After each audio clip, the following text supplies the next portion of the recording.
The media lies to you. You know that already. And they know that you know, and they keep lying anyway, even though they know that we're going to catch them in their lies here in the alternative media, but they keep doing it anyway. That's actually more terrifying than anything else. And of course, I'm talking about the Bloodbath Live from this weekend, but there's something bigger going on here, and we're going to unpack that in just a moment. Plus, the Don Lemon Elon Musk interview dropped, and it's worse than you thought. Don Lemon is awful, and we're going to give you all the details on that.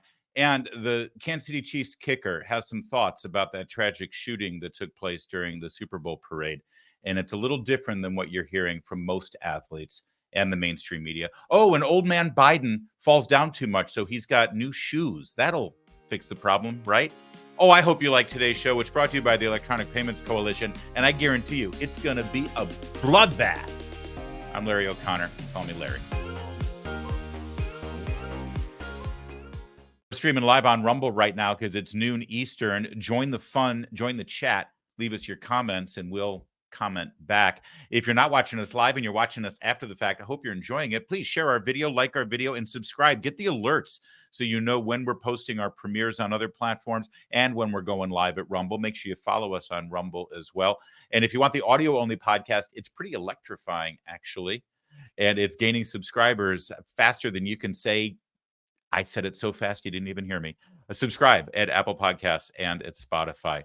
All right. If you are still stuck watching mainstream media, network news, God forbid, who watches network news anymore?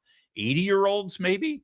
If you're not listening to talk radio or getting your news from streaming services like this, then this weekend, Saturday night, you tuned in, and this is the news that you were delivered. Bruce in for Lindsay Davis. We begin tonight with the race for the White House and former President Trump's campaign now on the defensive after his fiery rhetoric at a rally in Dayton, Ohio on Saturday night. Trump warning while discussing the economy that there would be a, quote, bloodbath if he is not reelected in November. Wow, that sounds really bad, doesn't it? If you don't reelect me, there's going to be a bloodbath. We're talking, Hamas level terrorist activity. We're talking blood on the streets, a bloodbath in this country. Horror, that's really bad, right? And if all you got was that, or maybe the write-ups that you saw on social media from the networks or from your liberal brother-in-law, then you just heard Donald Trump threaten outright bloody, murderous revolution in the streets if he doesn't have his way and win the presidency. And if those media outlets dared to show you the clip, the quote, like, give us the details, I want to hear him say this. This is probably all you saw. Now, if I don't get elected, it's going to be a bloodbath for the whole. That's going to be the least of it. It's going to be a bloodbath for the country. That'll be the least of it. There you go. Smoking gun. The man's a fascist. The man's a terrorist. Proud Boys stand by, right? Very fine people on both sides, right? There we go. You got it. It's over. This man disqualified. You can't vote for him. If you're voting for him, you're voting for a fascist, for a terrorist, threatening that sort of thing. How dare he, right? Right? Of course, thankfully, you have alternative means of media. You have direct access to the truth. You don't rely on all of those dinosaur corporate media outlets that I just described who framed the former president's speech that way. So how about we look at what he actually said in full? Mexico has taken, over a period of 30 years, 34% of the automobile manufacturing business in our country. Think of it, went to Mexico. China now is building a couple of massive plants where they're going to build the cars in Mexico and they think that they're going to sell those cars into the United States with no tax at the border. Let me tell you something to China. If you're listening, President Xi, and you and I are friends, but he understands the way I deal, those big monster car manufacturing plants that you're building in Mexico right now, and you think you're going to get that, you're going to not hire Americans, and you're going to sell the cars to us. Now, we're going to put a 100% tariff on every single car that comes across the line, and you're not going to be able to sell those cars. If I get elected, now, if I don't get elected, it's going to be a bloodbath for the whole. That's going to be the least of it. It's going to be a bloodbath for the country. That'll be the least of it. Wow. It's a little different, isn't it? Bloodbath. He used that phrase in a much different context, didn't he? And I kid you not, there are people today, as we speak, right now, who have not seen that clip, who only know the news delivered to them by the networks, by certain cable networks, by certain websites and streaming services. There are people who will go for the rest of this year until Election Day, who truly will believe that Donald Trump called for a bloodbath. The same people who think that Donald Trump down in Charlottesville during his presidency said that there were very fine people on both sides without condemning white supremacists and neo-Nazis, which he literally did in the same breath, but that got clipped. That never got shown. I'm lectured to by the likes of Jake Tapper and George Stephanopoulos and Rachel Maddow about the big lie. And well, you're witnessing the big lie. You're witnessing the big lie right now. Sometimes memes can explain these things better than any words. So here's the meme. There's the quote, going to be a bloodbath for the auto industry. Here's what the media picks up. And, you know, as you watch, well, first, quick, here's President Trump's response to this today. He put out a truth on Truth Social. The fake news media and their Democrat partners in the destruction of our nation pretended to be shocked at my use of the word bloodbath, even though they fully understood that I was simply referring to imports allowed by crooked Joe Biden, which are killing the automobile industry, not at auto workers, but not their leadership fully understand what I mean. With the electric car mandate being pushed by Biden, there soon won't be any cars made in the USA unless I'm elected president, in which case auto manufacturing will thrive like never before. MAGA 2024. I don't know if he meant that rhyme on purpose, but I like the symmetry of it. Of course, that's what he meant. And I know there are people out here who say, well, he shouldn't use the word bloodbath. He shouldn't use the word bloodbath anyway, because the definition of bloodbath is a massacre, right? Well, there are many definitions of the word bloodbath, and the word bloodbath is used rhetorically in many different circumstances. In politics, a losing election, or when an election goes very far the other way, sometimes you call it a landslide, sometimes you call it a bloodbath. In economics specifically, you know, the world that Donald Trump has lived in his entire life, like from birth, he's been in the real estate and business game. He went to the Wharton School of Business at the University of Pennsylvania. Business is in his blood. And in the world of business and finance and economics and real estate, when somebody gets wiped out financially or a business gets just killed on Wall Street, that's always referred to as a bloodbath. In fact, if you go to Merriam-Webster, the third definition of the word bloodbath has nothing to do with actual violence. It has to do with economic failure, which is exactly what the man was talking about, economic failure. But all of my betters, my superiors, the people who are so much smarter than us and have much more moral virtue than you or I have, they will tut and they'll say that sort of discourse has no business in American politics, not in this climate, not today. Not after January 6th changed everything. We shouldn't use violent rhetoric like that. Of course, this is the same thing they were saying back when Gabby Giffords was shot by a madman, and they blamed it on Glenn Beck and Sarah Palin. This is what they do. They're trying to neuter us and keep us from being able to speak freely about our politics. It's not our words they don't like, it's our ideas they don't like. But because they can't combat our ideas, they try to make our words forbidden. So they say, well, we just shouldn't use the word bloodbath ever. That's not what we should do. Well, thank you to Molly Hemingway over at The Federalist for showing us many examples of the media using bloodbath. Here's their headline reaction. When is a bloodbath not a bloodbath? Let me answer the question for you. A bloodbath is not a bloodbath if liberals are using it to describe Trump and conservatives. Here's Politico just a couple of days ago. Bloodbath at the RNC. Trump team slashes staff and committee. Yeah, when Republicans get fired by Trump, it's a bloodbath. Battleground bloodbath. Clinton leads Trump in 7 swing states back in 2016. Boy, it's great to walk down that memory lane, isn't it? Because, well, the bloodbath ended up on the other side of the equation. When Clinton's beating Trump, it's a bloodbath. If Trump beats Clinton, it's a stolen election, but that's a whole other story. November 2020, after Joe Biden won the election. Yesterday was a bloodbath at the Pentagon. Today, people are worried that loyalists the White House has installed across the Defense Department will stonewall the transition. Bloodbath is just fine to be used in that context. But again, that's not the point. Those are print outlets, and that's just somebody tweeting to get clicks, right? We're talking about electronic media. We're talking about people on camera or at a rally like Donald Trump was. You don't use the term bloodbath. No, it's wrong, and it incites violence. It just shouldn't be done, right? But as Politico.com reports tonight on the, quote, bloodbath at the RNC, Headlines calling it a, quote, bloodbath. Be a bloodbath. Not only is it going to be a bloodbath, but after they leave New Hampshire, it's a bloodbath on her home turf. That's really tough. Trump has left a lot of corpses in his wake. I mean, we can count the bodies as part of the, quote, MAGA drive to take over Maricopa County.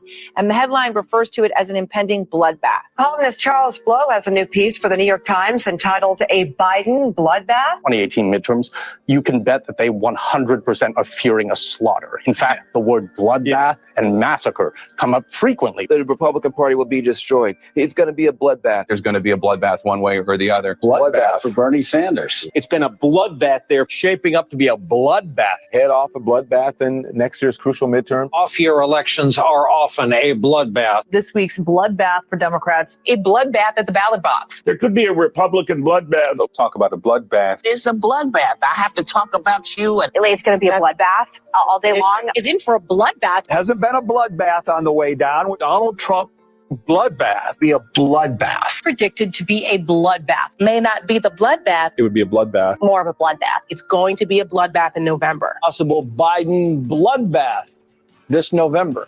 A bloodbath on Wall Street. There's going to be a bloodbath In Alabama into a bloodbath. Obviously, there was a bloodbath. It was a bloodbath. We're down 800 points. This bloodbath at Department of Homeland Security. and it's a bloodbath today. There was going to be this bloodbath. Election bloodbath. It could be a bloodbath for them. Bloodbath, possibly. Bloodbath that went through with the Attorney General. Bloodbath 99 days out. The bloodbath is going to look like Presided over a bloodbath in the diplomatic corps. Absolute, in my opinion, bloodbath. The Democrats are Calling it ticket sales turned into a bloodbath. Ticket sales for singer Taylor Swift's latest tour. It's safe to say the fans had a bloodbath for the company after the fiasco. I think my favorite is the Taylor Swift injection there at the end. Yes, you saw Grabian get the credit there, and they deserve it fully. And our friend Tom Elliott there, who lickety split put together that incredible montage. Well, but all right, you're taking this right. This isn't about the word bloodbath itself. This is about a man who was running for president, who was fear-mongering, who was dwelling on the deepest, darkest recesses of those politically disaffected individuals who are angry in the basement of their homes or their mother's homes, who are just ready to wreak violence on this country because they believe if their candidate doesn't win, it's going to be the end of our nation, that there's going to be internment camps, there's going to be slaughters in the street. That's what's really wrong here, and that's what Trump does. And he shouldn't do it because it's awful, right? And he's the only one who does that sort of thing. It's terrible, right? Well, let's go back to Tom Elliott at Grabian because he's got a montage for that too.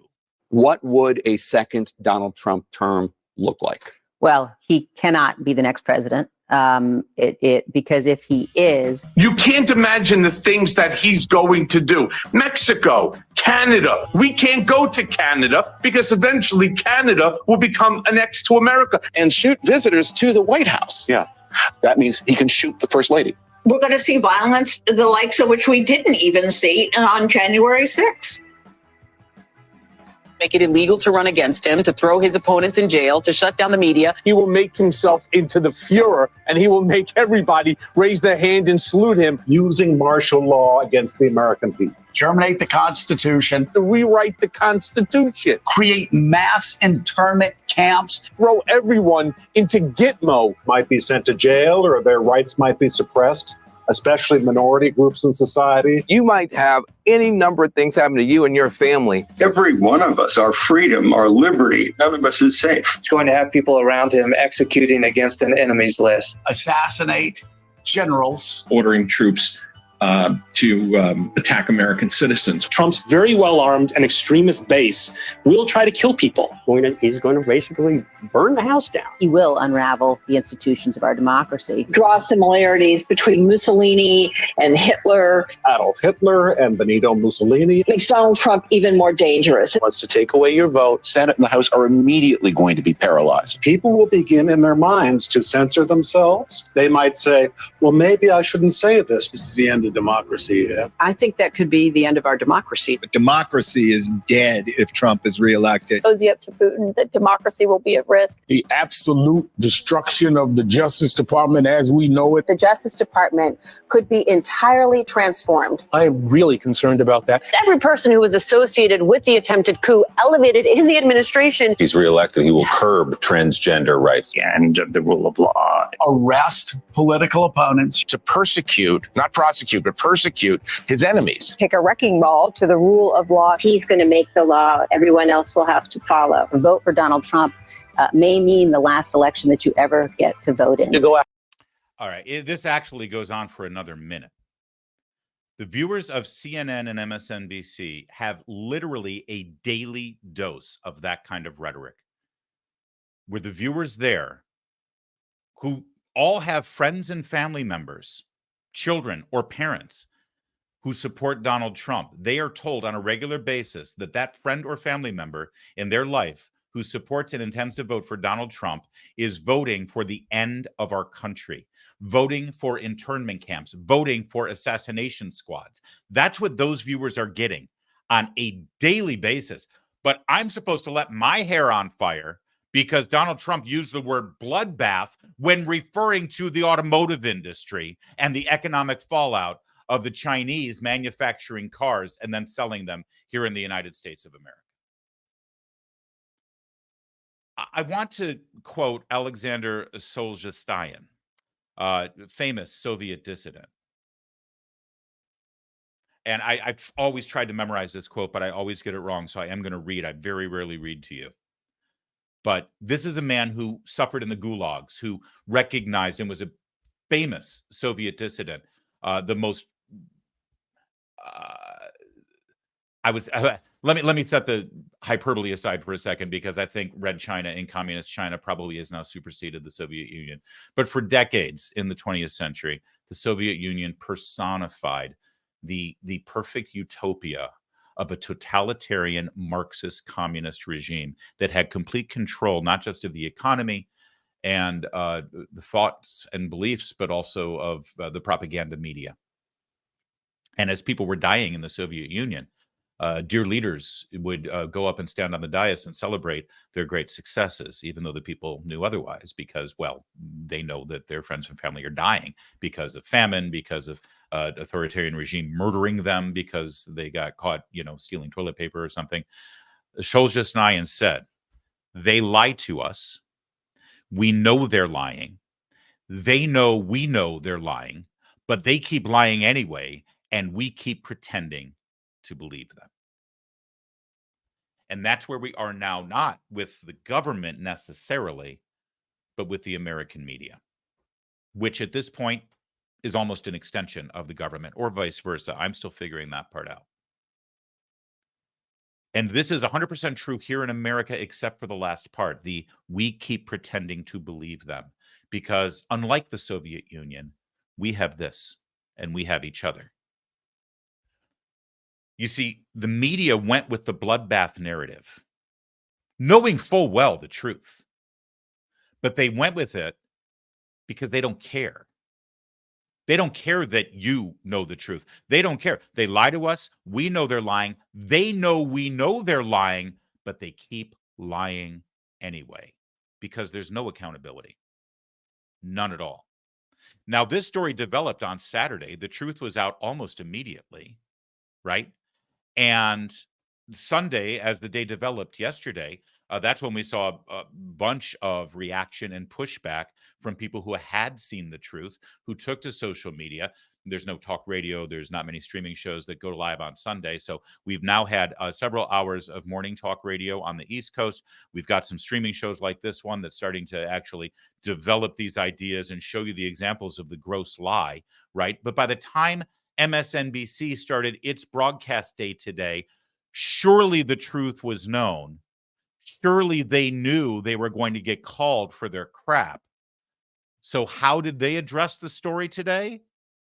Surely they were now going to consider, all right, well, it's not quite as bad as we originally thought, but here's some context here, and let's watch how MSNBC treated the story today. A full 36 to 48 hours later, as the truth was officially 100% out there. Let's see how they covered it. Michael Beschloss, I want to ask you about Donald Trump increasingly sounding like a fascist, a dictator, mimicking them, and using words that are clearly out of the pages of some of the most powerful autocrats or dictators of our time in the world. And I guess the fear is that for some Americans who may not be informed about history, there's that vulnerability that Trump preys upon. And then there are those who are making the choice. And I need to understand that. Is there any precedent? Or is this how fascism works? Are they sucked in and brought in on different terms, whether Trump has something on some Republican leaders or others are just so uninformed they don't care? Is it a mixture? How does it work? Is there a precedent? Now, couple things here. That last thing she said there, the people who are ignorant of history or in some way compromised or just ready to sell their soul, that's you she's talking about. That's me. She's talking about me too. We're just ignorant of history. We're the stupid ones, you see. Also, by the way, it's ironic to see faces up here on this screen now wringing their hands. Look at how forlorn and very deeply concerned they are with their furrowed brows about the use of the term bloodbath because, Hitler. These are the same people who in the great montages that Grabian put together were using this exact same kind of rhetoric and literally the word bloodbath to describe Donald Trump and to describe what would happen if he becomes the president, right? They're the same people. Again, they don't care. They don't care. They know they're lying, but they don't care. But listen, that's Mika Brzezinski, right? I mean, let's face it. She's just... she's Joe Scarborough's trophy wife, right? She and Joe are just a Me Too situation with a happy ending, right? But if either of them ended up breaking up with the other, trust me, it would be Harvey Weinstein all over the place over at MSNBC. You know how you have to go through your DEI training at your workplace and you're told, you shouldn't even flirt with any of your coworkers, let alone have a relationship with them. That is absolutely forbidden. That disrupts the power structure between men and women, and we can't have that in the workplace. And meanwhile, these two, Joe and Mika, that was just a Me Too thing. It just happened that they both, ended up happy at the end until they're not. But, God bless them. I hope that their multiple third marriages work out well for them. Let's see what Joe has to say. Now that he takes the helm, I'm sure he's much more reasonable. He used to be a Republican after all. He's talking about a bloodbath for America. It's laid out in the terms of it. And these idiots on Twitter, these idiots on cable news, these idiots on Sunday shows going, well, president, he was talking only about the auto industry. And this is one more. It's just bullshit. Let me say that at 6:15 a.m. It's just bullshit. He knew what he was doing. We're not stupid. Americans aren't stupid. He was talking about a bloodbath. Sometimes a bloodbath means a bloodbath. And when he finishes by saying, and that's just going to be the least of it, seriously, these people may be stupid. We're not. I'll agree with him here. He's not stupid. He knows exactly what he's doing, and he knows exactly what he's saying. And never forget that this really isn't about Trump. This is about you. That's why he's saying you're stupid. These people is the term he uses. Yeah, there's another word for that, Joe. Americans, citizens, voters, viewers, if you cared about them, but you don't. You only care about preaching to the very small choir you have, mostly in Manhattan and Washington, D.C. But that's who they are. And that's what they think of you. They lie to us. We know they're lying. They know we know they're lying, but they keep lying anyway. But we don't, because we're not in the Soviet gulags. And there is no threat yet of the Soviet gulags here. We don't keep pretending to believe them. We fight back, we push back, and we expose them. Keep an eye out for it, because it's just March 18th. We've got about 8.5 more months of this, and we're just beginning.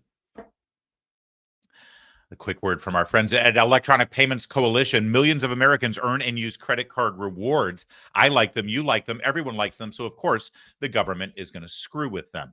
Corporate megastores are asking the government to help take those rewards away. Rewards we use on groceries, school supplies, cash back to save on gas and grow our small businesses, travel miles we use to make memories.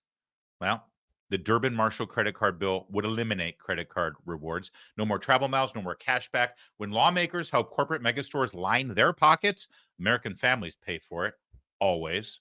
Tell your senator to oppose the Durbin-Marshall credit card bill. Your senator needs to know about this.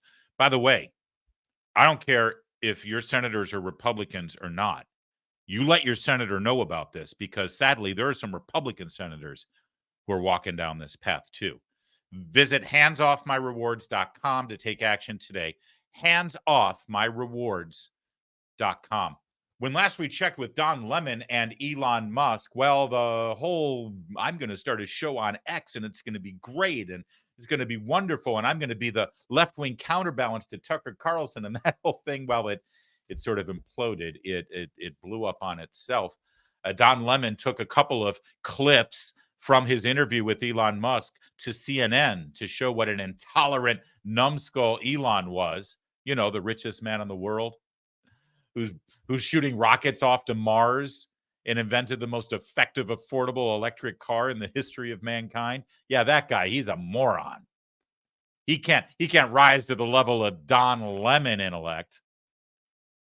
Don Lemon was also accusing Elon Musk of being anti-free speech, because he wasn't willing to give him $8 million a year, including a $5 million signing bonus, a seat on the board of X with authority to make decisions for the company, plus a free Cybertruck, not to mention luxurious travel to Las Vegas with drinking money and a couple's massage for he and his fiance, which is an image I don't need in my mind right now.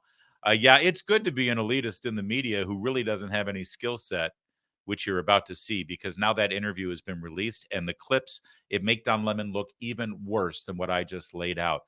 Watch this and try to put yourself in the position of Elon Musk, a bona fide genius, grappling with this conversation with a man who doesn't understand just basic concepts. It's astounding.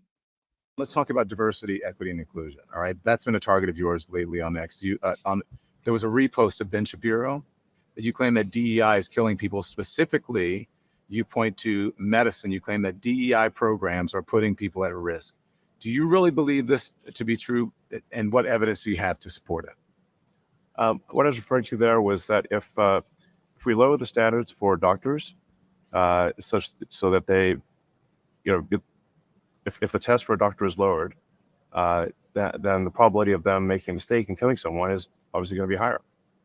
Wait, say that again. I'm not sure I understand what you said. I want to make sure I understand what you're saying. Yes, if the standards for passing medical exams and becoming a doctor, or especially something like a surgeon, if the standards are lowered, then the probability that the surgeon will make a mistake is higher. They're making mistakes in their exam. They may make mistakes with people, and that may result in people dying. What evidence do you have, though, that they're lowering the standards? There's no evidence of that. I believe there is. There's no evidence of that, Elon. What is the evidence? I believe they have literally lowered the standards at Duke University, and that is what the article was referring to. There's no evidence. Saying they have not lowered the standards? There's no evidence about lowering standards, and I think that there is.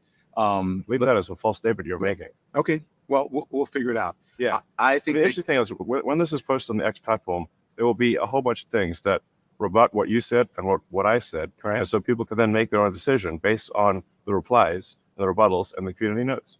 Yeah, he's absolutely right about that. And well, we'll get to the free speech part of the conversation in a moment, but that is what Elon Musk, I believe, is all about here in this exchange, which is, okay, you're making an assertion, I'm making an assertion. Let's just let the viewers and readers decide, which is what we're going to do right now. But just so you know, you notice that, because I've done this before. I've been interviewing people for 15 years of my career now.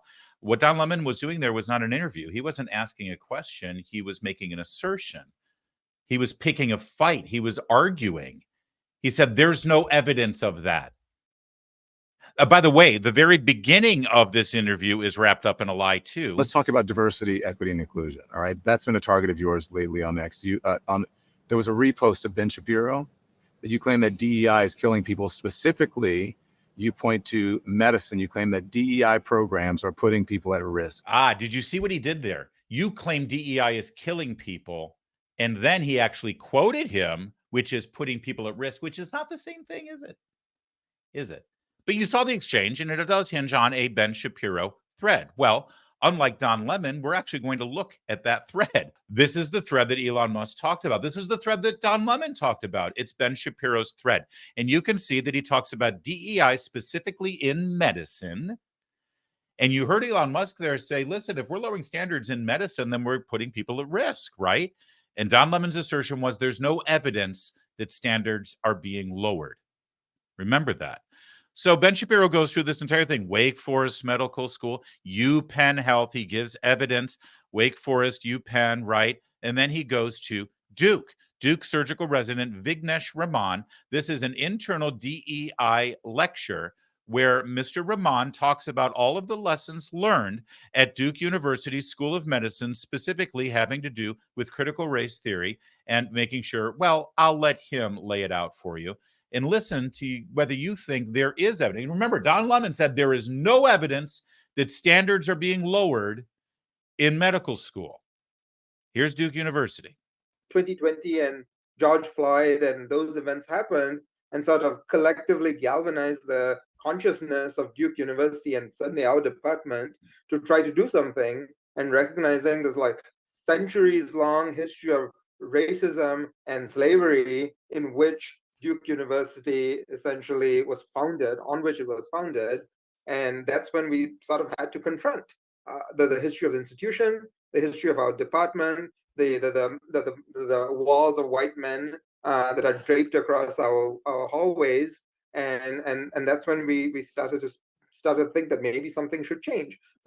I just want to point something out here. You heard that, the walls of white men. That's, the founders of Duke University and the longtime deans and professors and Nobel laureates and all of that.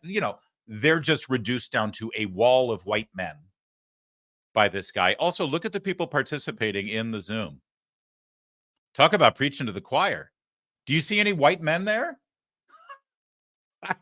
Who exactly are we trying to educate here? This is just virtue signaling validation for some sort of victim mentality that these people. By the way, you guys are like surgeons and doctors and professors at Duke University. What have you got to feel inferior about?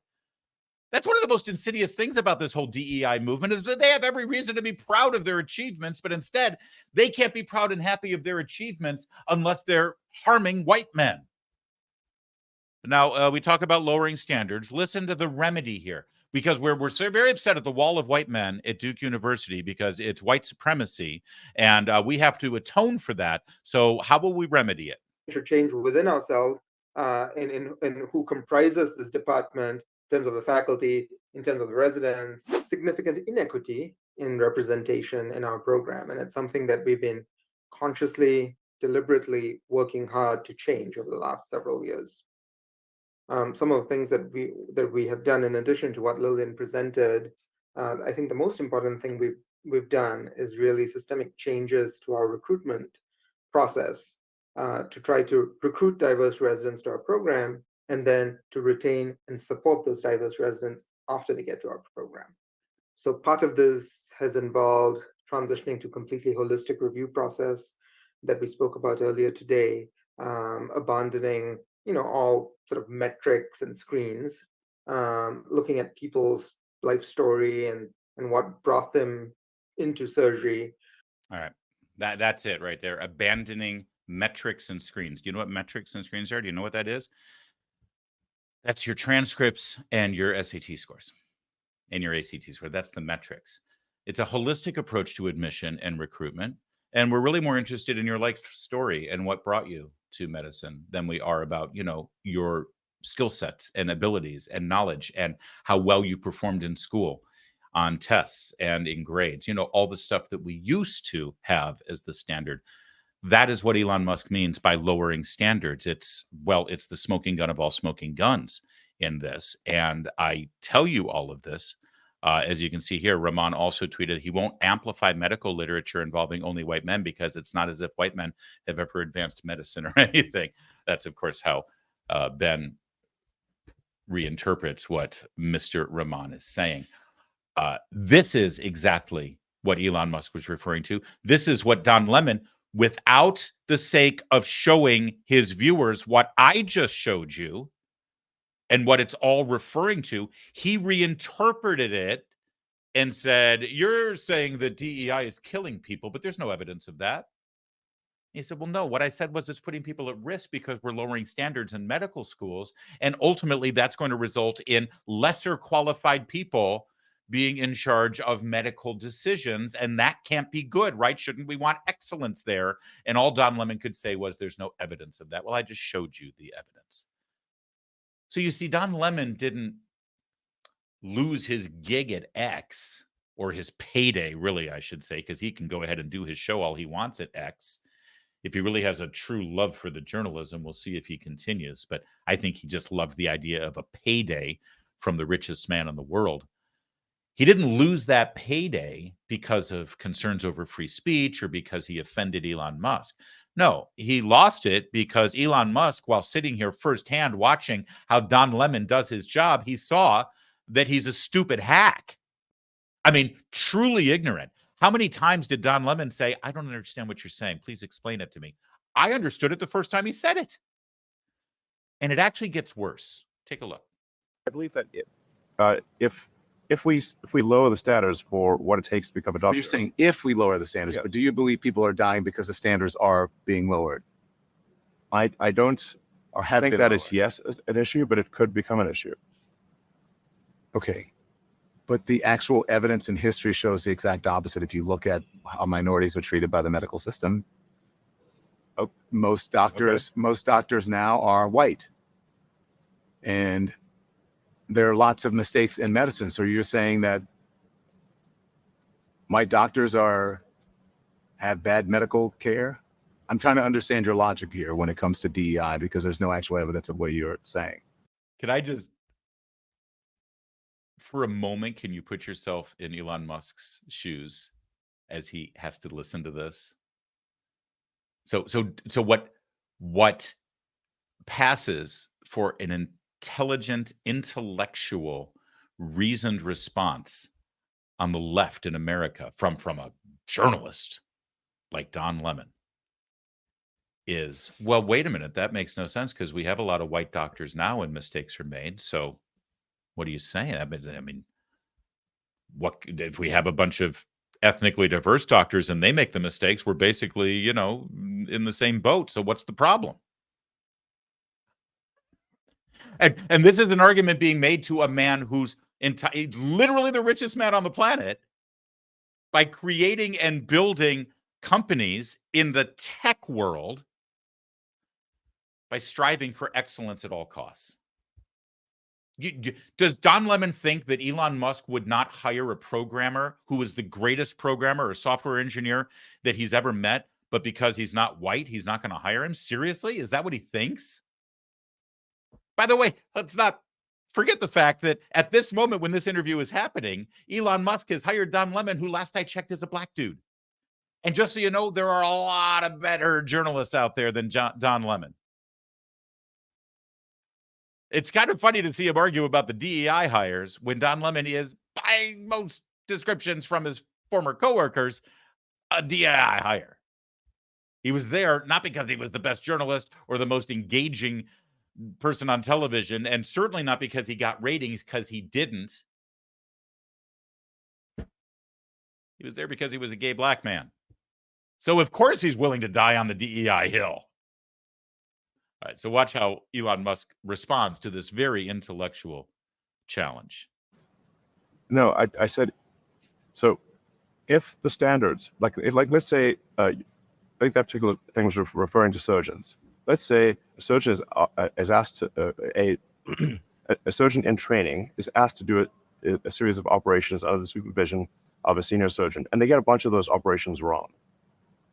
If that happens, and yet they are still approved to be a surgeon, the probability that someone will die, I think, at some point is high. Okay, I understand that, but that's a hypothetical. That doesn't mean it's happening. I didn't say it's happening. You didn't say it was happening. I said it will. But I said if we lower standards, people will die. But why respond to something or put something out there that has not happened? Because I could say, because I don't want it to happen. I think we don't want to lower standards. Just wait until we have, hundreds of people dying a day from these decisions, and then maybe you can post about it.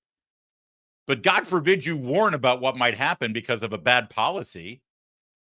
God forbid you use basic logic and wisdom to foresee what could possibly and will probably happen if you go ahead and do this. I would ask Don Lemon, hey, if we put these diversity standards and equity standards into the National Basketball Association, do you think the quality of the play will diminish or increase? Well, how will we know unless we do it? How will we know? Let's just change the quota. Let's change the metrics used for hiring basketball players and emphasize a diverse workforce, and not just racial diversity. I'm talking about, I don't care what color skin they are. How about we hire NBA players based on not their height and their basketball skills? Let's hire a smorgasbord of various physical abilities, including, let's face it, a couple of players in wheelchairs, probably some blind players. If you really want to be fully diverse, let's do it right.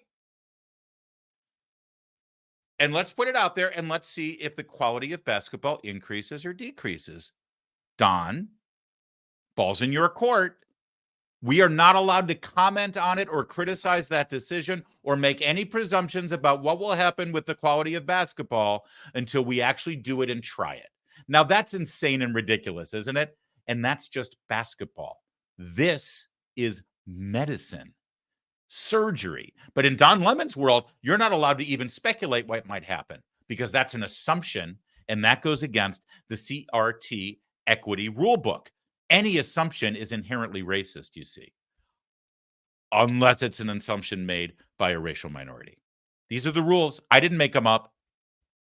Okay, if you look at the history of the medical industry, especially when it comes to Black Americans, it shows the exact opposite. If you look at the Tuskegee experiment and on, only 5% of doctors in America are Black. All of them are white. So are you saying that if the majority of doctors are white, are you saying that and there are still these inequities, right? And there's still mistakes. Are you blaming DEI for that? No, I'm very basically saying that if we lower standards for what it takes to become a board-certified surgeon or an oncologist or something where the kind of disease we're talking about, if you make a mistake, causes someone to die, then more people will die than if we don't lower the standards.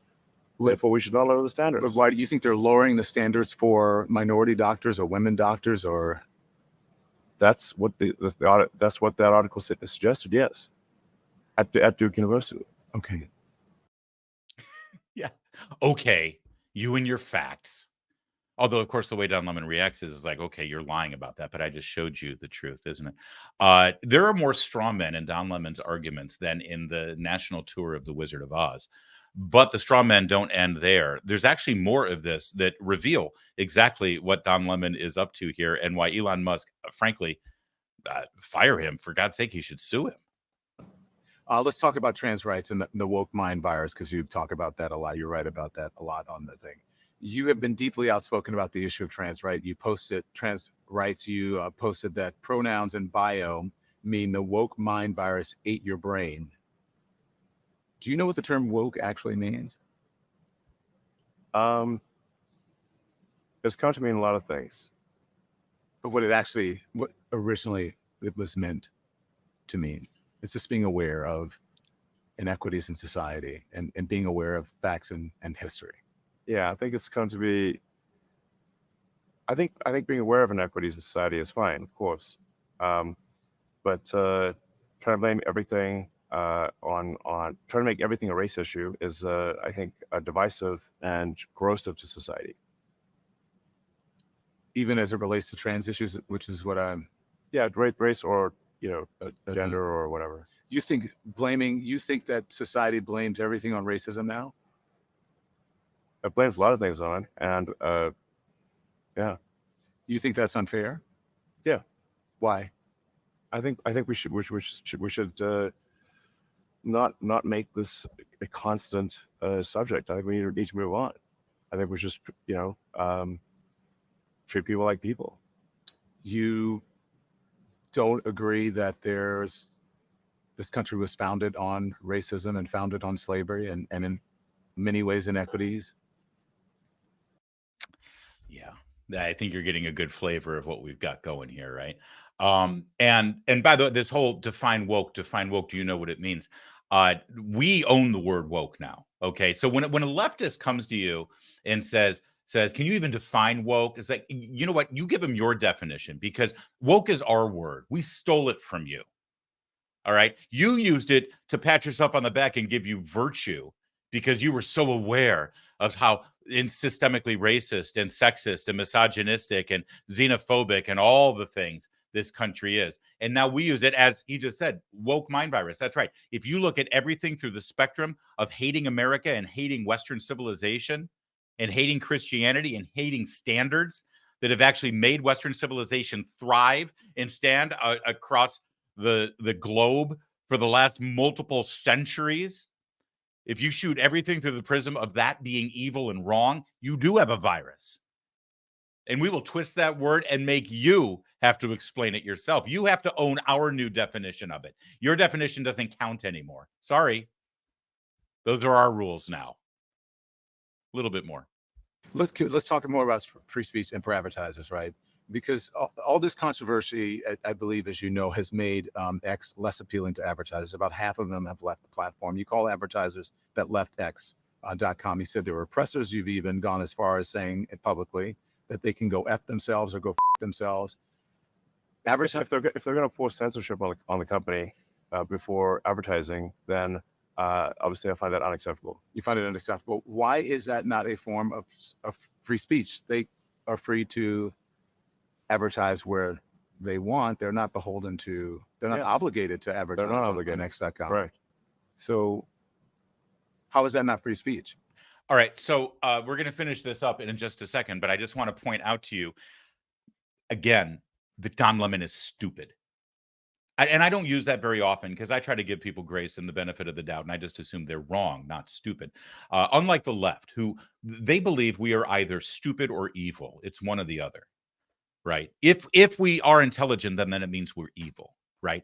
And I try not to do that. But in this case, Don Lemon is just stupid, all right? He's trying to make this point about free speech and that Elon Musk has vilified, rightly, advertisers who tried to force him to censor people they didn't agree with, or else they would take their advertising elsewhere. And he said, F you. Go F yourselves. I'm not playing that game. I'm not going to kowtow to you and let you censor the information on this platform and blackmail me and hold a gun to my head with your advertising dollars. I would rather not have your money than have you dictate to me what is allowed and what expression is freely expressed here on this platform. And Don Lemon is twisting that to, well, if they go elsewhere, isn't that free speech? Of course they can go elsewhere. And Elon Musk just said that. No, the problem is not them leaving and taking their advertising dollars. Their problem is using their advertising dollars and what they perceive to be their power over Elon Musk and X to force censorship and force speech standards. And Don Lemon doesn't understand that. Do you know why? Because every single one of the questions that he just laid out here that I just showed you, you could go to the totalitarian, authoritarian censorship bonanza known as Media Matters for America, and you will see all of these issues laid out almost in the same order that Don Lemon uses. You know what Don Lemon did for show prep before his interview with Elon Musk? He printed out a bunch of pages from Media Matters for America, a Soros-funded, John Podesta created hit squad meant to silence any voice that doesn't fit in doctrinarily with Obamaism. That's what this is. He's just dumb. And he doesn't understand this basic point. You can see on Elon's face there, he's done with it. He's absolutely done with it. And let's let it play out. There's just a little bit more of this, and then we'll move on. But you should see how Elon Musk finishes this false argument about, because basically Don Lemon is now accusing Elon Musk of being anti-free speech, which is pretty rich. Watch. So that's whereas the other platforms will censor on behalf of advertisers, the X platform will not. Okay. So, but you think you don't think it's okay for them not to advertise with or have their content or their advertisement next to something that is anti-Semitic or that is a different question. You can absolutely choose where next to which content do you want your advertising to appear. Absolutely, of course. And we have, I think, very good ad placement controls in this regard. Yeah. So you said if they kill the company, it's them, but doesn't the buck stop with you? I mean, you're on. I have to say, choose your question carefully. There's 5 minutes left. Okay, but so is this the question you want to ask? The same question is you said that they are killing the company, but you're the head of the company. The buck doesn't stop with you.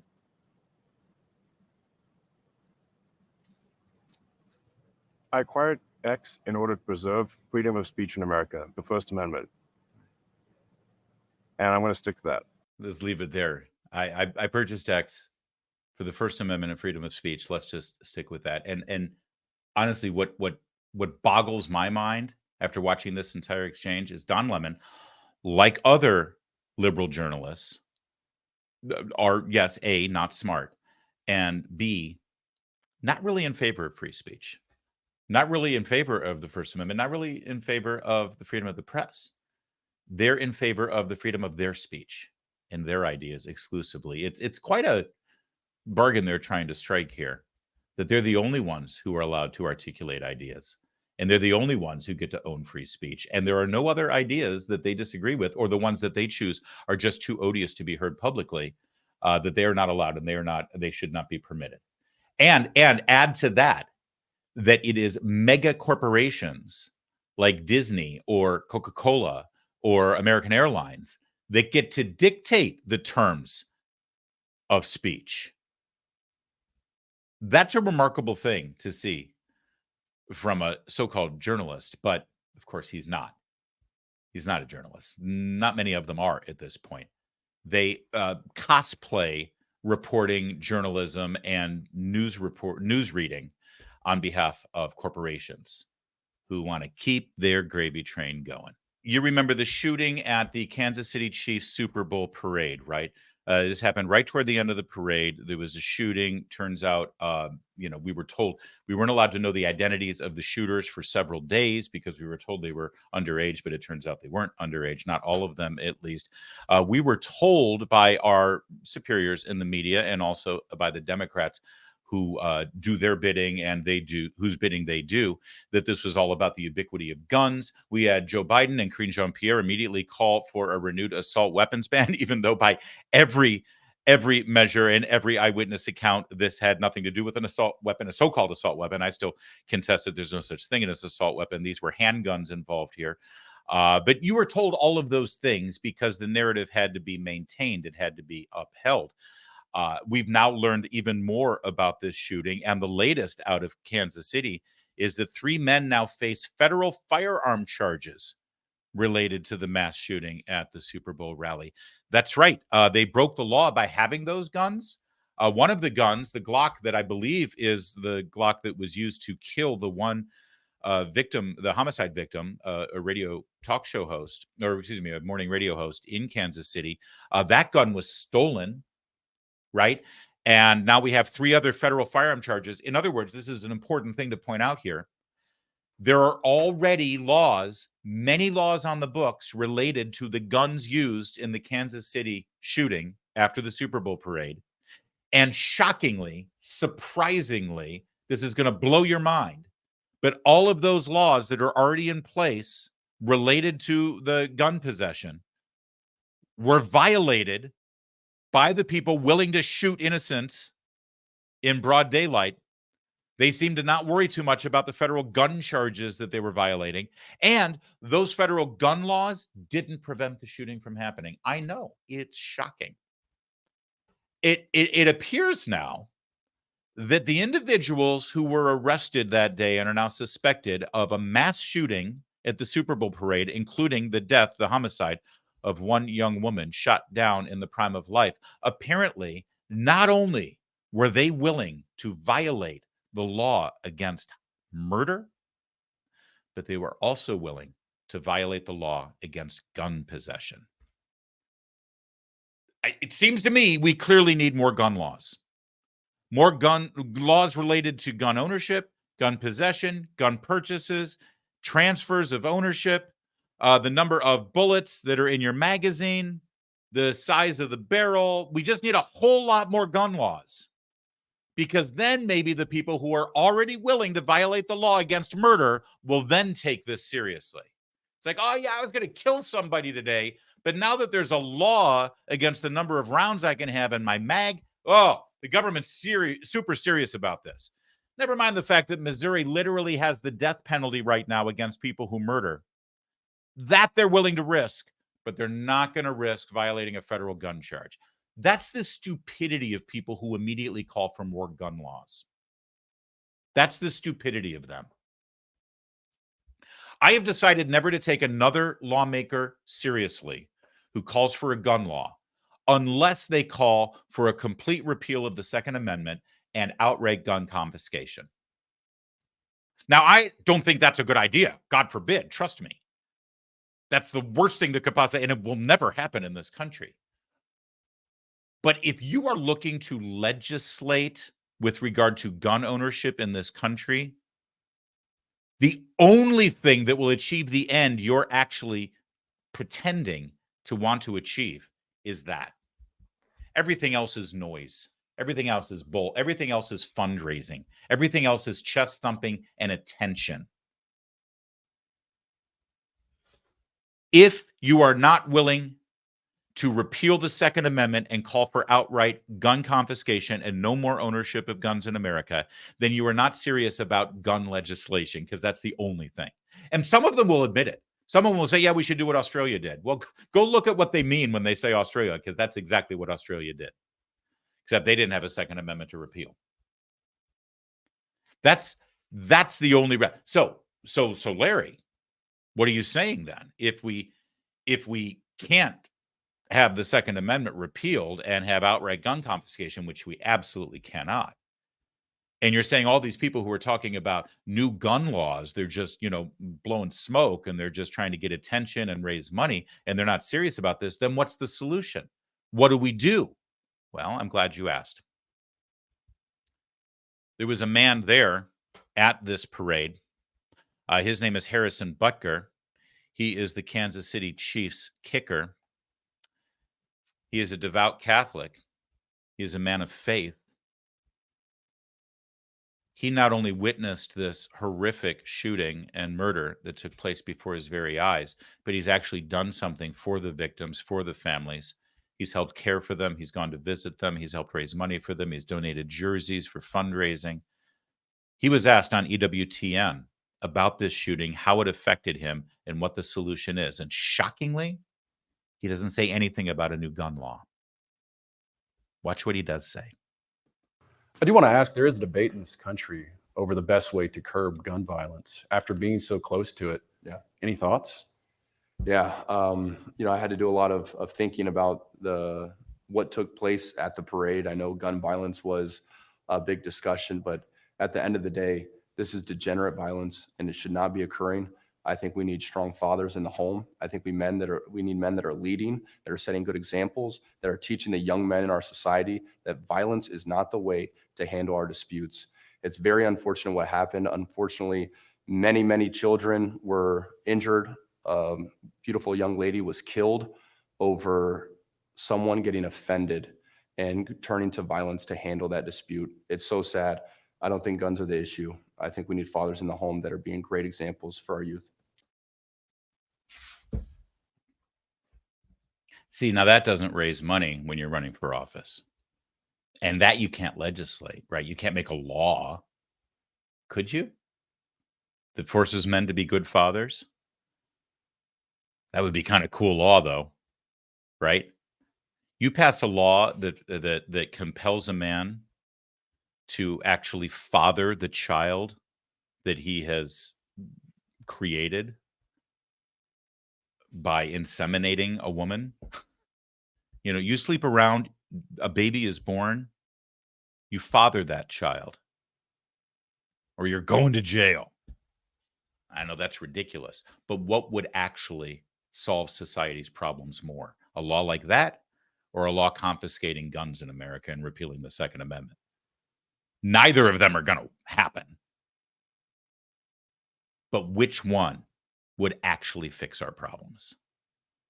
Harrison Butker calling this what it is, degenerate crime, a degenerate nihilistic view of America. How many of those young men who got arrested for this ridiculous shooting, this disgusting, evil shooting, how many of them you think had intact families? How many of them had a father in the home? Would you be surprised to learn that none of them did? I wouldn't. And by the way, this comes from a man like his peers in the NFL who knows very well exactly how to channel the innate male aggression that we are born with into something positive and constructive. In this case, football. Sure, he's a kicker, but they're still tough guys. Look at his beard. Men need fathers. Men need brothers, or the brotherhood that they get from athletic team. Men need direction to focus and channel their energies. And yes, their aggression. And yes, sometimes their violent aggression. And you take all of the new gun laws in the world away, and you still got a problem. More from Harrison Butker. What do you think are some specific challenges men face today that could be keeping them from their potential? I think part of the fall from the first sin of Adam and Eve is men want to be like women and women want to be like men. You see a lot of times where women want to be leading the marriage and they want to be the head of the household, and the man, you know, it's the Homer Simpson, sit on the couch, drink beer and just watch TV and just let everything go on around me. And I'm not really at the center of what's even going on in my household. So, you know, I'm very passionate about encouraging men to be courageous, to not be afraid to be the leader. It's something that we struggle with, I think, a lot of times, to go outside of our comfort zone and to say, you know what, God has called me to be a leader and to lead by example. I'm going to lead my household and I'm going to lead outside the world when I'm evangelizing. So that's something that I'm very passionate about. And I think more men need to not care about what the world says about them. They need to have strong men that support them with iron sharpening iron. And they need to be encouraged that Jesus Christ was radical. And he said a lot of things that weren't liked and he wasn't loved. But at the end of the day, he stood for truth. And I think men cannot be afraid and cannot waver, and they need to stand for truth. Can I say amen? I mean, it seems appropriate to say amen. Amen. That is great stuff. And this was on EWTN. This won't happen on ESPN. ESPN is where this needs to be seen and heard. But sadly, I doubt they'll pick it up. In fact, they won't even interview Harrison because they know what he's going to say. It's great to, you know, we talk a lot and I talk a lot. You know, my old friend and mentor, the dear departed Andrew Breitbart, not Ronald Reagan. He was not my friend and mentor. Andrew Breitbart is always over my shoulder there. And if you haven't read his book, you should. He's the person who coined the phrase politics is downstream of culture, right? And it's an important thing. You hear people quote it all the time, but I don't think they always get it. What do we mean by culture? Do we mean TV shows? Do we mean music? Do we mean, plays or movies? Yes and no. You know what we really mean? See, what you just heard from Harrison Bucker about faith and religion and solid values that have made Western civilization soar for, I don't know, about 2,000 years now. Those values, those principles, yes, rooted in my faith, but you don't have to be Christian to buy into the fact that that makes a lot of sense. It helps. That's culture. Movies, TV shows, plays, music, that's a circumstance and result of the larger cultural things that we're talking about here. We can make our movies and we can make our TV shows, but ultimately, if we're not changing the inherent issues of how we go about our daily lives, thinking about what's important and what we value and right and wrong, objective, moral, right and wrong, which is a notion that is pretty old-fashioned nowadays, because that's all supposed to be relative, right?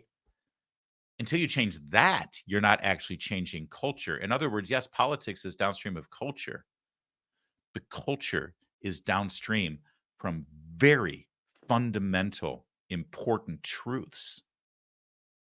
That stuff is the harder stuff. That stuff you don't legislate. That stuff you don't win elections on. That stuff you don't raise money when you're running for office on. But that's the stuff that changes the country. That's the stuff we need to focus on. Are you going to see this interview anywhere else today? Unless you're watching EWTN or watching us right here today, are you going to see that message sent to football fans, to young people, young men who need role models, who need icons to look up to and help channel that? No. Will Pat McAfee play this? Hey, Pat McAfee, are you going to play this? You've got a really big, important audience. Stephen A. Smith, how about you? Will you share this? You could even share it and then disagree with it, but get this message out, will you? And if not, why not? Who's making decisions for you that this doesn't make the cut in your show rundown? All right, speaking of really great men with really great values and really great principles, Mike Rowe is a man who has redefined the idea of work ethic and what kind of labor we should really value in our society. His foundation, Mike Rowe Works, really spins off of his old TV show, Dirty Jobs, and emphasizes skills training, tech training, channeling people away from a four-year liberal arts degree where you don't actually learn to do anything unless you go to get a Bachelor of Science, which generally you don't get at a liberal arts school. Instead, focusing young men and young women to do things with their hands and fix things and make things. Not only will you not have college debt, but you'll be an entrepreneur more likely, and you'll actually always have customers, always have a job, kind of call your own shots, and you can actually better our society. That's why Mike Rowe apparently was on Robert F. Kennedy Jr.'s shortlist for vice president. Well, CNN found out about that, and they had questions. Well, he's very gracious, and he's very smart, and he's very direct. And I had no idea what I was really walking into, but his team was there, and they were also super inquisitive. They listened more than they talked. I wound up interviewing him. He interviewed me. We had a few laughs. It was a very friendly, very casual conversation, but he's serious. And when he talks about the things he's serious about, he leans in, and it's hard not to listen. He's serious about the debt. He doesn't want to see 34 trillion get to 50. He believes if it does, the country can't service it. Party's over. He's serious about ending forever wars. He's serious about waging a war, really, on chronic disease and diabetes and things like that. We don't agree on everything, that's for sure. And when that became apparent, he just laughed and said, "Look, I don't want to surround myself with yes men and yes women. I want people who care about the country. I want people who will tell me the truth as they see it and let the chips fall." He said a lot of stuff that was good to hear, frankly. So when you talk about things you didn't agree with him on, I mean, is there anything you can be specific on? And did he bring up things that, as you know, Mike, have been controversial? You talk about his care for health, for example, vaccines. I mean, did topics like that come up directly? All right, listen, this is a really good kind of lengthy, meaty clip, and we're going to definitely play through the whole thing. So I hate to interrupt here a minute and a half in, but I just want you to notice a pattern. Whenever I see a pattern in the media and what they do, I like to point it out to you so you can see it as well, because once you see it, you can't unsee it, and it'll sort of blow a hole in what the media does to us. Aaron Burnett theoretically asked Mike Rowe to come on here to talk about Robert F. Kennedy Jr. and about his experience sort of being courted as a potential running mate. And now watch how every question she asks is meant to emphasize the divisions in this country, to demonize RFK Jr. And I'm no fan of the guy, but this isn't really about learning about Robert F. Kennedy Jr. or about his relationship and what Mike Rowe brought to the table. No, this is about gotcha. This is about bringing out, you just heard it. You know, did he mention about how he hates vaccines and about how he's anti-science? Did that come up? Right? Every single question. And watch how they do that and how they pick and choose which people they're trying to tear down. Because this is CNN, the group that just did the whole thing with Aaron Rodgers and Sandy Hook. And I heard this happen 10 years ago, so let's do a big breaking story about it. Now that I've pointed that out, watch what Aaron Burnett does here and watch how Mike Rowe handles it in an incredibly affable way, by the way. Not really, because that stuff has been so talked to death in the media that everybody kind of knows, all right, this is the wrap. Is there anything you want to say about it specifically? Honestly, Aaron, yeah, we did talk about some of that stuff, and I don't know that it's fair for me to really walk you through it chapter and verse.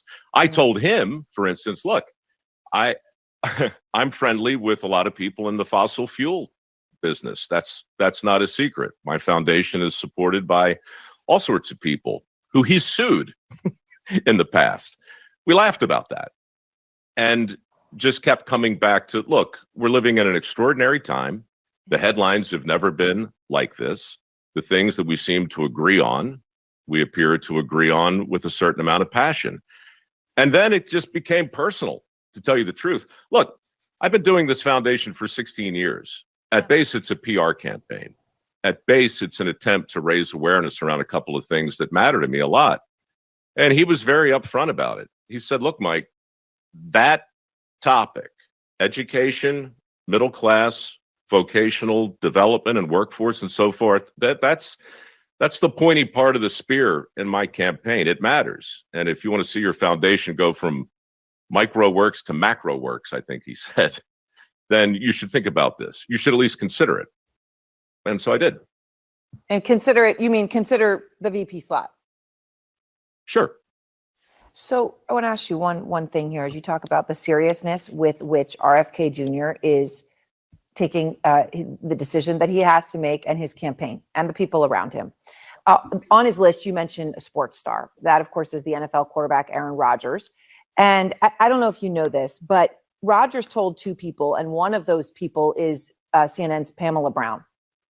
He told them about conspiracy theories about the 2012 shooting at Sandy Hook Elementary, including saying the shooting was a government inside job, that victims' families were crisis actors. Do you believe that that is a serious point of view? Is that somebody that should be on a Kennedy ticket? I have no idea. I think he has a right to articulate whatever he wants, and we have a right to respond however we want. I have no idea what the man actually said. I did see something about it today, but I don't know what qualifies or disqualifies anybody from running for anything.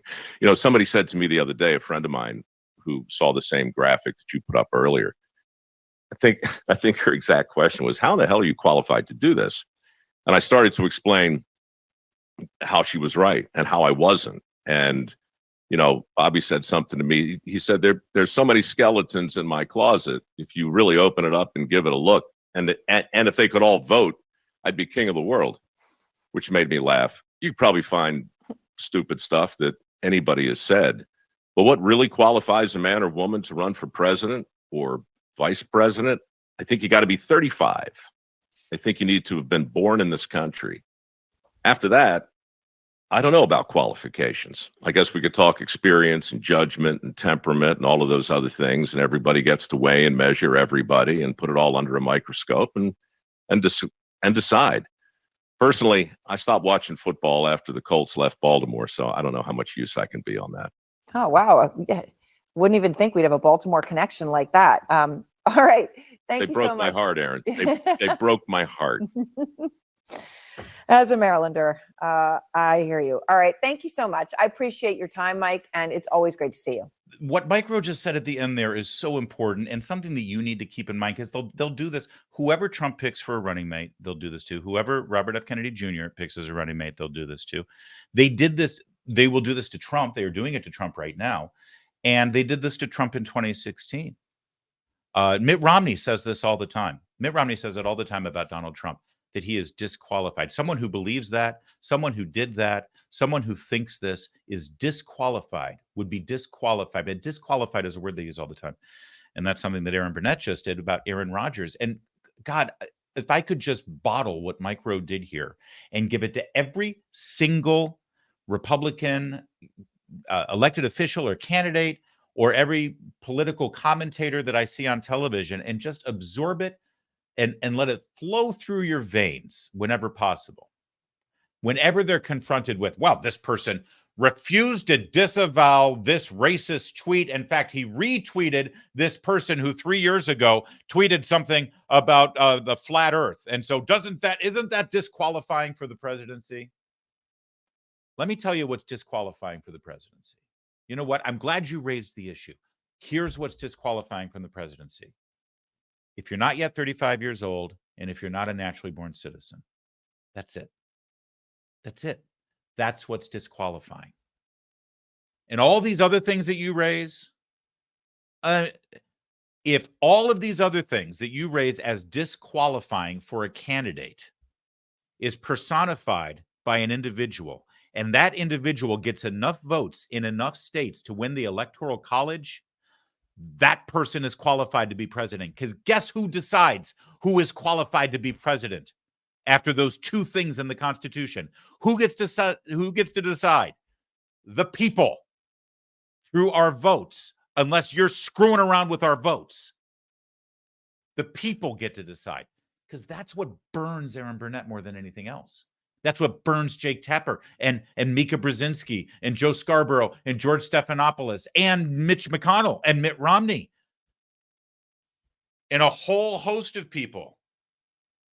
It burns them that somebody can, and it burns Joe Biden too, by the way. Let's not leave him out of this. Because back in the old rules, before we really had a free press, before Matt Drudge and Andrew Breitbart changed the world, when we had to play by the rules of the people in Washington, D.C. and the chosen few in the four networks, back in the good old days of 1988, when Joe Biden wanted to be president, but then they caught him as the lying bastard that he is. They caught him stealing speeches from the labor leader in England, Nick Minnock. They caught him lying about his school transcripts. They caught him lying about his SATs. They caught him lying about his grade point average. They caught him lying about where he graduated in his class. You've seen the video of him. You've seen the ABC anchors at the time saying, well, actually, Mr. Biden finished in the bottom of his class, and Mr. Biden has never done this. And when they caught him lying, he was forced to drop out of the race, because at the time, the gatekeepers said that it was disqualifying. You can't have a man run for office like that. And guess what? I don't like Joe Biden. I have never liked Joe Biden. What he did to Robert Bork is evil. What he did and continues to do to Clarence Thomas is evil. What he's doing to our country is evil. But guess what? He shouldn't have been disqualified from the 1988 presidential race. He should have gone through to Iowa and New Hampshire and all those places, because it's not up to Peter Jennings or Sam Donaldson or Dan Rather. I'm bringing up names from the past that you're probably too young to remember. They were the gatekeepers at ABC News and CBS News. They were the ones, Tom Brokaw at NBC, let's not leave the peacock out of it. They were the ones who were the gatekeepers, and they were the ones who said, well, this is disqualifying. He's got to drop out now. And then he did, because those were the old rules. But they were never really the rules. The rules, as laid out in the Constitution, as Mike Rowe just said, are very clear and very simple. And if we can own this and yell back at the Aaron Burnetts of the world when they try to play this stupid game, then we will win. The Access Hollywood tape. Have you heard what's on that Access Hollywood tape? That is disqualifying. It's over. The race is over. Nope. You know what's disqualifying? If you're under 35 and if you're not a naturally born citizen. After that, we decide. We decide. We decide who's qualified to be president or not. Let us be smart enough to make that decision. Let us have the wisdom to decide who our leaders are and are not to be. But Aaron Burnett, she's playing by these rules. Aaron Rodgers believes this thing about that. I don't believe that thing about Sandy Hook. I said stupid things in the past too. Does that disqualify? No. You know what? If the American people know what Aaron Rodgers thinks and they decide, yeah, you know what? I'm fine with that. I want him to be president. Then he's qualified. And I think it'd be kind of cool if Mike Rowe ran for office. Although I think he's too good for that. All right, finally, Joe Biden. You got to see this story. This is from NBC News. Apparently, Joe Biden is spending a whole lot of time being angry about the polls right now. Remember the old Saturday Night Live sketch where Dana Carvey was George Bush and John Lovitz was Michael Dukakis? Again, I keep dating myself. Why do I keep going back to 1988? And George Herbert Walker Bush, he gives this, they're doing a debate. And George Herbert Walker Bush does this whole rambling, nonsensical kind of answer to a question that makes no sense. And he's just like, it's sort of like how Joe Biden talks in real life today. And then they cut to John Lovitz as Michael Dukakis for the response. And his answer is, I can't believe I'm losing to this guy, which is funny, even though he did lose. Because, well, he was a crazy left-wing liberal and he hated Ronald Reagan, and the American people wanted a third Ronald Reagan term. That said, Joe Biden is walking around the White House right now, reading all of the things about how stupid and horrible and evil Donald Trump is, that he's facing all of these federal crime convictions and local crime convictions, and he lost the case to E. Jean Carroll, and he has to pay $98 million, and he's believing all of this stuff, and he's seeing all these things, and then he looks at the polls, and he goes, how am I losing to this guy? My God, we've sicked the entire judicial system on him. And everyone that I hear from tells me how terrible he is. So why am I losing to this guy? He's very angry about this, apparently. And which brings us to this little snippet in the NBC News write-up here, where I just love, and I think you will too. At times, Biden gets suggestions that conflict with one another. Some advisors have told him he should walk faster out of concern that his gait feeds impressions that he's too old. Yeah, it's just an impression that he's too old. And yet the White House is sufficiently worried about him tripping that he has taken to boarding Air Force One via a shorter staircase through the belly of the plane, foregoing the iconic image of the president waving from the main doorway high above the tarmac. So in other words, he's got advisors saying, Mr. President, with all due respect, why are you walking like that? Because you look like there's something wrong with you. You look like you're too old. You look like you're worried about falling over. Oh, and by the way, we're going to make sure that we don't have you going up the stairs anymore because, well, you're going to fall over. So let's take a look at the walk we're talking about. It's the famous Biden gait. There he is.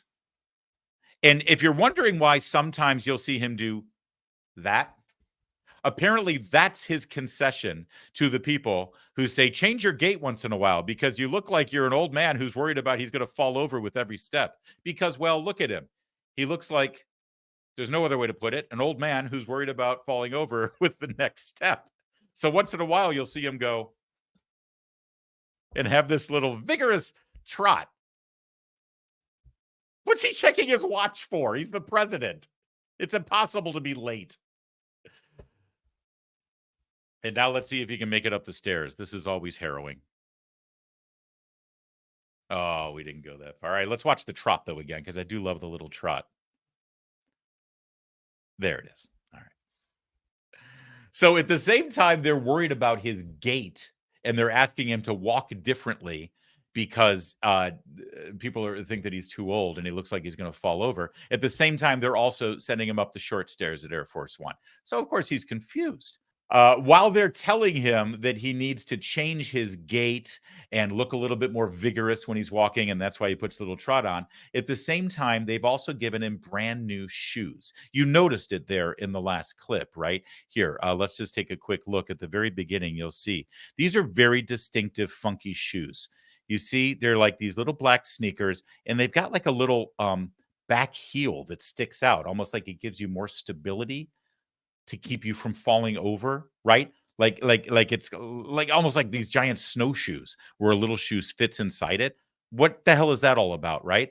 Well, these poor miserable people over at Inside Edition actually did a puff piece on Joe Biden's new old man shoes. Many observers couldn't help but notice his footwear. Are those sneakers? Yep. They're so-called lifestyle sneakers made by Hoka, designed for maximum comfort and support while walking or hiking. And here they are, the Joe Biden sneaker. They're made by Hoka. Well, not exactly. That's not the same sneaker. That's just the typical Hoka. Hoka makes walking shoes and running shoes. I got nothing against Hoka. I've got a pair myself. I don't really wear them anymore. I don't like all of that cushion. It's weird. I want to feel the ground when I'm running. But see, this doesn't have that little platform in the back, the little diving board that they stick out there for extra stability for Joe.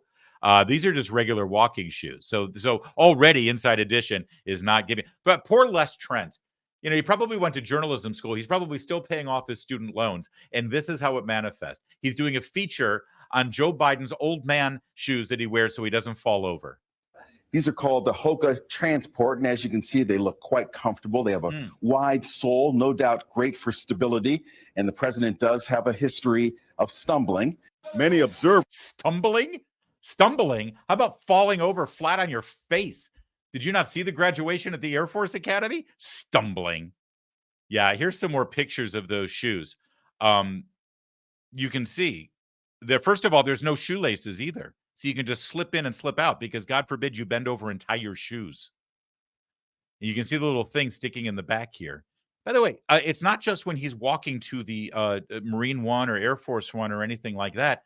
Here he is on the picture on the right. He's just attending some sort of, economic forum there. So he has to wear them for when he's walking on stage.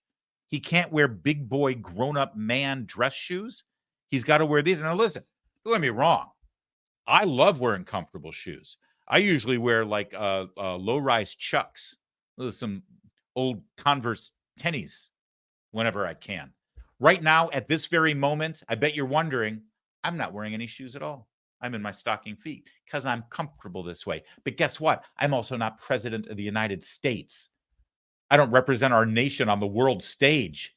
There's a reason why we always show the president walking to Marine One or walking up and down Air Force One staircase and striding confidently toward other world leaders, because he's projecting an image of strength and power and class and dignity. And this guy's wearing little black tennies without shoelaces because they're afraid he's going to fall over.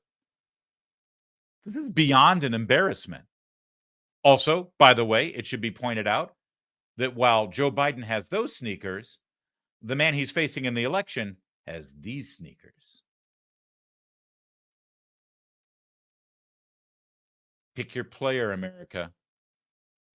Choose your fighter and dress him accordingly. Although that's not really fair, because although Donald Trump is selling these for what, $7,000 a pair? Or is it each? Like if you want the full pair, you got to pay $14,000. I'm not sure. It's a lot of money. And I wouldn't wear them because they're ghastly. But, different strokes. Some people like them. They're certainly a whole lot better than that monstrosity. No offense, Hoka. But the man's president. We can do better. And I'm not necessarily saying this is better for my president to wear, because here's the beauty of it. Although Trump is making money hand over fist by selling this monstrosity to people who will pay money for it, he doesn't actually wear them. He wouldn't get caught dead in these things. He wears dress shoes like a grown man, not like Joe Biden and his I'm so old I'm going to fall over shoes. But see, that's not even the worst of it. It's not about him being old. I keep telling you, it's about him being not well. It's about his brain not functioning. You know, part of the brain not functioning thing doesn't just manifest it in his lack of speech ability. Oh, he's got a stutter. No, it also manifests in his motor skills, his gross motor skills, his walking ability. Some sharp-eyed videographers caught this video of him arriving in a rainstorm to event, I believe, in Michigan. Take a look at how he conducts himself, and take a look at how the people around him have to help him out. Take a look at how utterly confused he looks. Take a look at his inability to actually know where he's going and maneuver walking through a door. Look at how they all rush to help.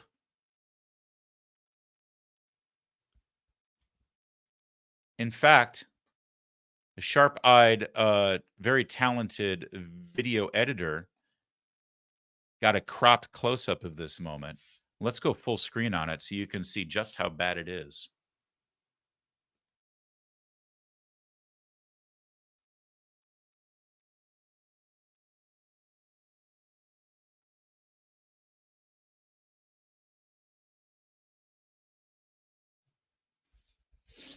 Just play it on a loop now. It's a terrifying video. It's a terrifying video unless this is your grandfather or great-grandfather who's in the final stages of his dementia or entering the final stages of Alzheimer's. It's a terrifying video unless this is a person in your life who you love and you care for and you worry about in these final years on planet Earth. It's a terrifying video unless this is your husband or your brother, and your heart goes out to him because you recognize that he is no longer the man he was just a year ago, let alone 5 or 10 years ago. But if he's none of those things to you, if he is the president of the United States who holds the rule of law in his hands through his domination of the Justice Department and the FBI and the intelligence communities, if he's the man who can direct your children or your parents or your brothers and sisters to go into combat and die, if he's the man who is moving legislation in this country that is devastating our economy, if he is the so-called leader of the free world who is throwing our ally Israel under the bus to save his pathetic political hide in Michigan because it's more important to be not so meanie-faced to the terrorists instead of standing by moral right and wrong and our allies, if he's a man who wants 4 more years in the White House to be able to control everything that he already controls right now, it is beyond terrifying. It's unacceptable. And it's got to change. Yeah, we can make fun of him for his shoes. And it's worth making fun of, but the shoes are just an indication of where he is in his life right now. And the fact that he controls and does all of those things from the Oval Office that I just mentioned, as the head of the executive branch of the federal government, with all the constitutional powers, including war powers that go along with it, the fact that that's who this guy is, it tells you that there's a real problem right now at 1600 Pennsylvania, and it's not just that guy. It's the guys and gals who are controlling that guy and insisting that he stay in place to continue to wreak the damage that he wreaks. That is it for today's extravaganza. I think you'll agree with me. It was an absolute bloodbath. We'll be back next time. Thanks for watching. Thanks for sharing. And if any of these segments spoke to you, any of the 5 segments we did today made your heart soar or made you think a second time or made you passionate, would you please take that video when we distribute it later this afternoon and share it and send it out there and watch it and say to your friends, dude, you've got to watch this. Do that for me, please. We would very much appreciate it. In the meantime, we'll be back next time. My name's Larry O'Connor. You can call me Larry.